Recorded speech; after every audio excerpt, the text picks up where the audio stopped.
Hi, thank you for watching this video. I'm talking about endometriosis. I have endometriosis and I have polycystic ovarian syndrome.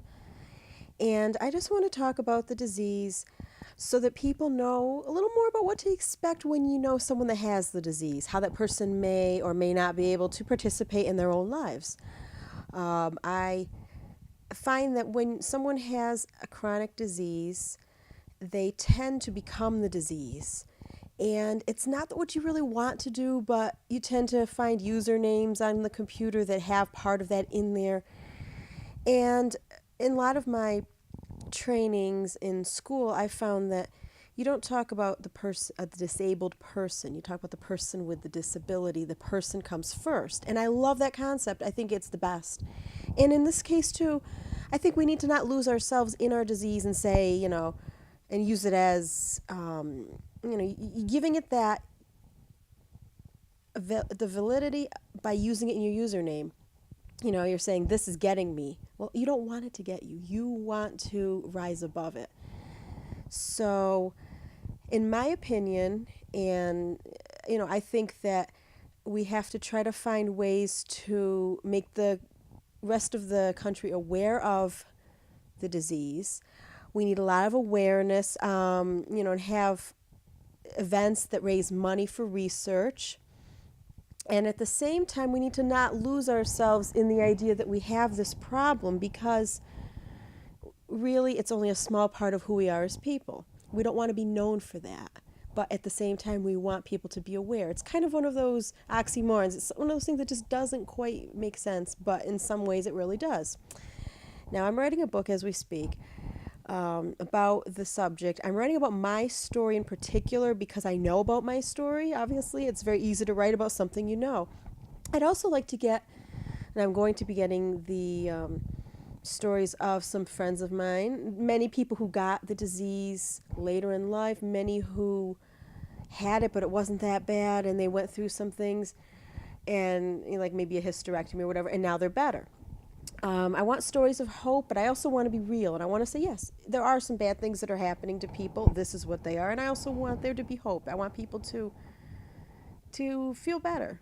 I used to buy books about endometriosis, and I would just lay in my chair and start reading these stories about these real people, and I would just be crying and just torn apart for the rest of the day. And I don't want people to do that when they read my book, although they may. And if you have, I find even now when I meet a person face to face that I did not know was suffering, but through me talking about my suffering so much, people do approach me and say, oh, I have that or have had it. And I just want to cry and hug them and just say, oh my God, this is horrible. But yeah, at the same time, I feel so good that they're reaching out and that they're able to talk about the disease and maybe find some comfort in knowing that someone else knows how they feel. I know that you don't want to wish ill on others, but misery does sometimes love company. We have to admit that it is nice to know that you're not the only one that has a problem, and at the same time, you also want to know you're not the only one that feels the way you're feeling. So, what I really find important is, the fact that if you don't know, you think about something very simple like a vehicle.